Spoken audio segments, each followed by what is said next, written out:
Hello दोस्तों, स्वागत है आप सभी का फिजिक्स मंडी के इस नए वीडियो में।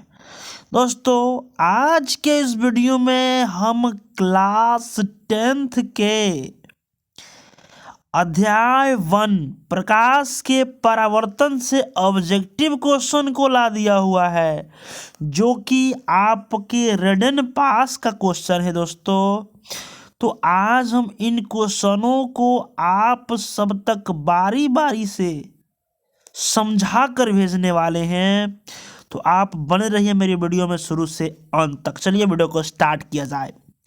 क्वेश्चन पहला नंबर कहता है आपका, 1 नंबर क्वेश्चन कहता है कि दाढ़ी बनाने में किस लेंस का उपयोग किस दर्पण का उपयोग हम लोग करते हैं। तो आप देख लो, समतल दर्पण, उत्तल दर्पण और अवतल और गोलीय दर्पण। तो आप जाहिर सी बात है दोस्तों कि दाढ़ी बनाने में हम किस दर्पण का उपयोग करते हैं, तो अवतल दर्पण का उपयोग करते हैं। आंसर आपका अवतल दर्पण होगा। क्लियर दोस्तों। नेक्स्ट क्वेश्चन के ऊपर बढ़ते हैं हम। गोलीय दर्पण में फोकांतर एवं वक्र त्रिज्या के बीच क्या संबंध है। आप देख लो, F is equal to R/2, F is equal to R/2। आप देखो दूसरा क्वेश्चन सी, फिर कहता है कि यदि अवतल दर्पण की फोकस दूरी F और वक्र त्रिज्या R हो, तो देखो ना, आपको दिख रहा होगा इसमें कि आपका F जो होता है वो वक्रता त्रिज्या के आधा होता है। तो आधा का मतलब होता है 1/2। तो आप देखो क्वेश्चन आपका ए नंबर ही ऑप्शन है, क्लियर है। दूसरा क्वेश्चन आगे बढ़ते हैं। कहता है अवतल दर्पण से परावर्तन के बाद किरणें किस बिंदु से गुजरती हैं। आप जानते हो किस बिंदु से। दर्पण से परावर्तन के बाद वस्तुएं फोकांतर यानी कि फोकस दूरी से क्या होता है, गुजरता है। फोकस दूरी से होकर गुजरता है। तो आंसर कौन सा होगा आपका। आंसर आपका बी नंबर होगा, क्योंकि एफ से गुजरता है। कहता है कि शीश दर्पण में वस्तु को कहीं भी रखने पर वस्तु के बराबर आकार और सीधा प्रतिबिंब बनता है। जो दर्पण कौन सा दर्पण है, आप देख लो। तो समतल दर्पण में ही कहीं पे आप रखिएगा तो आपका उस वस्तु का प्रतिबिंब क्या बनेगा, सीधा बनेगा। तो आंसर सी होगा आपका। देखो अगला क्वेश्चन कहता है प्रकाश कमल विक्षेपण किस उपकरण से संभव है। आप देखते रहो, क्वेश्चन तो एकदम मजेदार सा क्वेश्चन है। आप जानते हो प्रिज्म से हम क्या कर सकते हैं, वर्ण विक्षेपण को प्राप्त कर सकते हैं। प्रकाश के अपवर्तन के कई गो नियम बउआ, तो 2 ही नियम होते हैं ना। देखो ना, 2 नियम। फिर अगला क्वेश्चन कहता है कि 1 मीटर फोकस दूरी वाले उत्तल लेंस की क्षमता क्या होगी।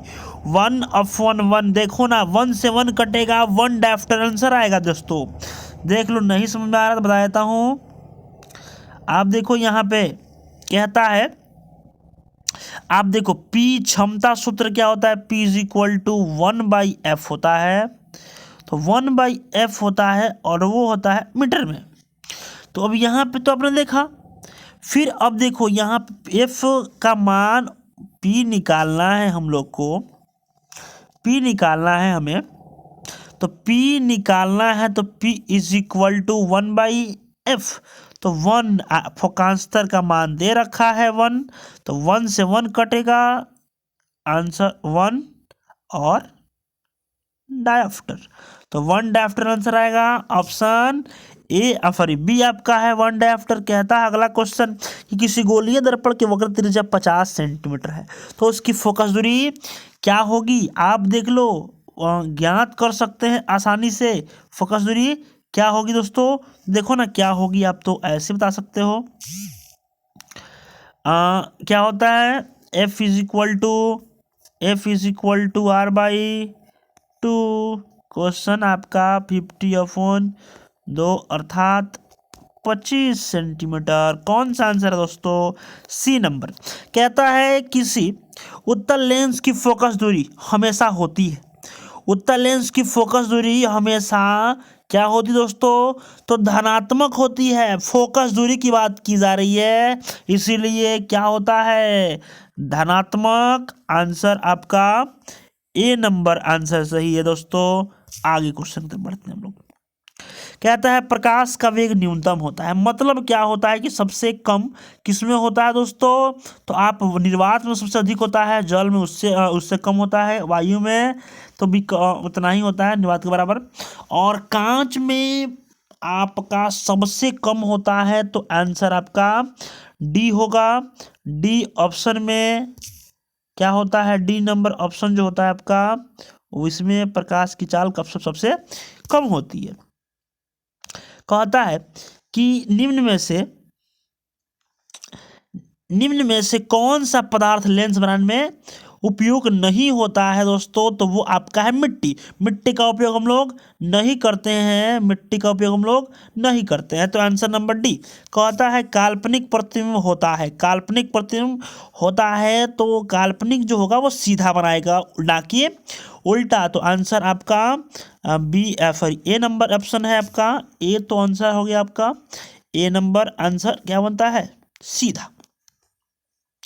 अगला क्वेश्चन कहता है कि दर्पण से हमेशा वस्तु का छोटा प्रतिबिंब बनाया जाता है, तो वो कौन सा लेंस बताइए? तो वस्तु का प्रतिबिंब छोटा बनाता है, छोटा प्रतिबिंब प्राप्त करता है, तो गोलीय में तो आपका दोनों आ जाता है, तो गोलीय ही लेते हैं, क्योंकि हो सकता है या तो उत्तल हो या तो अवतल हो। आंसर आपका गोलीय होगा दोस्तों। क्या होगा? गोलीय दर्पण। क्या होगा? गोलीय दर्पण। कहता है चार डायफ्टर क्षमता वाले अवतल लेंस की फोकस दूरी क्या होगी? तो आप देखो फॉर्मूला, आप देख ले तो यहाँ पे देखो, तो कहता है कि डी का मान, पी का मान इसने दे रखा है 4 डायफ्टर। क्लियर?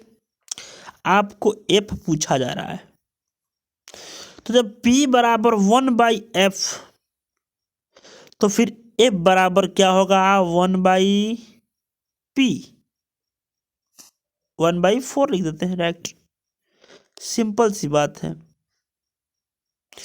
तो यदि हम यहाँ पे इसको हम सॉल्यूशन करते हैं, तो अब देखो तो आप, और आपका हमेशा फोकस दूरी किस में होना चाहिए?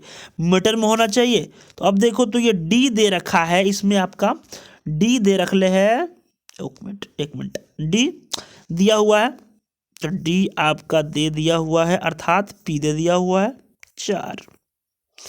ठीक ना?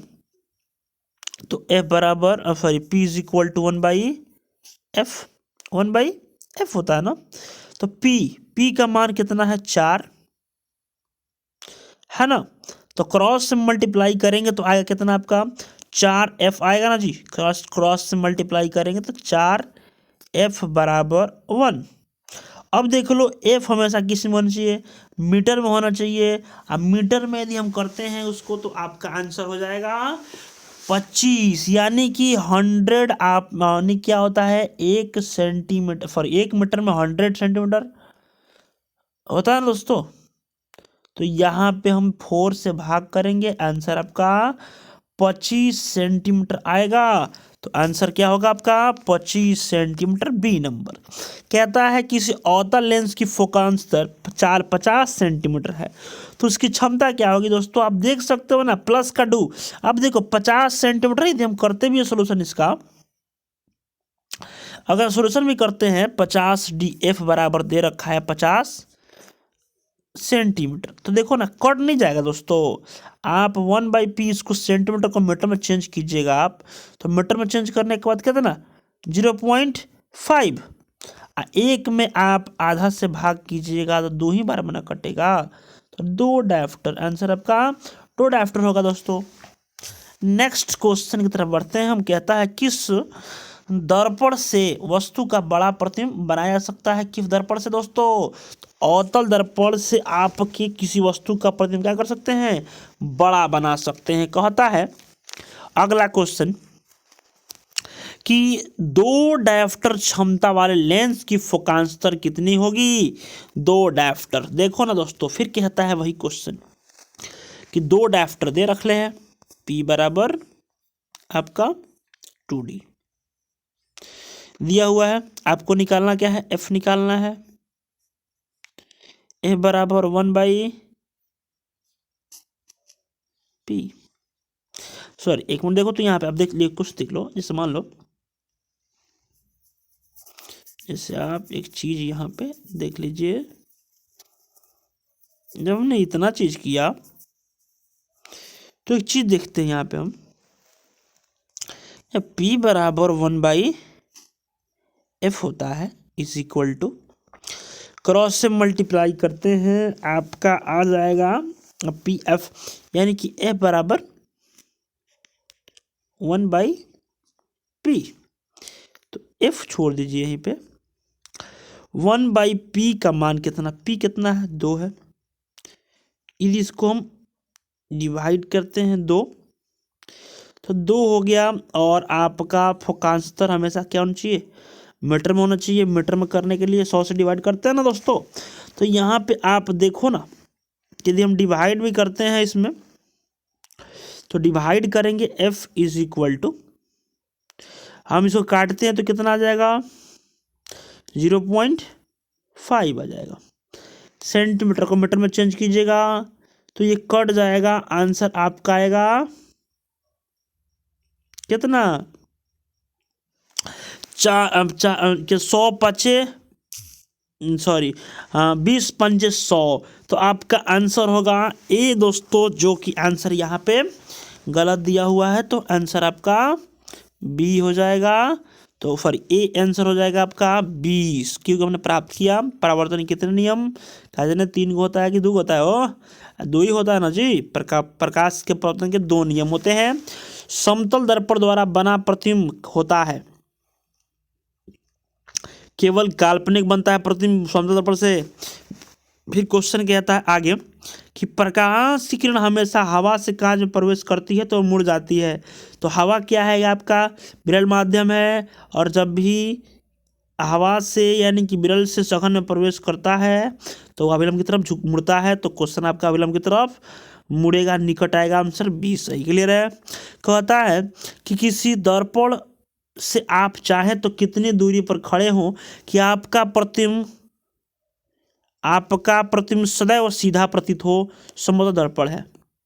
तो सीधा प्रतिबिंब बना सकता है कौन, या तो समतल बना सकता है या तो उत्तल बना सकता है। फोटोग्राफिक कैमरा में किस लेंस का उपयोग हम लोग करते हैं, तो आंसर आ जाएगा उत्तल लेंस आपका, उत्तल लेंस में करते हैं। फिर कहता है कि साइड में किसका उपयोग करते हैं हम लोग, अवतल लेंस का करते हैं। अवतल दर्पण करते हैं ना जी, दर्पण लेंस का नहीं करते हैं, दर्पण करते हैं। फिर कहता है कि एक उत्तल दर्पण की फोकस दूरी 10 सेंटीमीटर है, तो उसकी वक्र त्रिज्या क्या होगी, 10 सेंटीमीटर। तो वक्र त्रिज्या क्या होगी, 20 हो जाएगा ना जी। यहाँ पे होता है क्या हम लोग का कि फोकस यहाँ दे रखा है, तो F बराबर दे रखा है 10, तो आप R निकालो, तो R बराबर 2F होता है, और ये हो जाएगा 20 सेंटीमीटर का। क्लियर। तो दोस्तों ये 25 क्वेश्चन मैंने आज की वीडियो में बताया आपको, 25 क्वेश्चन इसके नेक्स्ट वीडियो में बताएंगे। तो वीडियो को यहीं तक रहने दे जाए। वीडियो अच्छा लगा हो तो वीडियो को लाइक कीजिएगा, और अभी तक चैनल को सब्सक्राइब नहीं किए हैं तो चैनल को सब्सक्राइब कीजिएगा, और कमेंट करके बताइए कि वीडियो कैसा लगा। मिलते हैं आपसे नेक्स्ट वीडियो में, तब तक के लिए धन्यवाद दोस्तों। राम राम, सत श्री अकाल।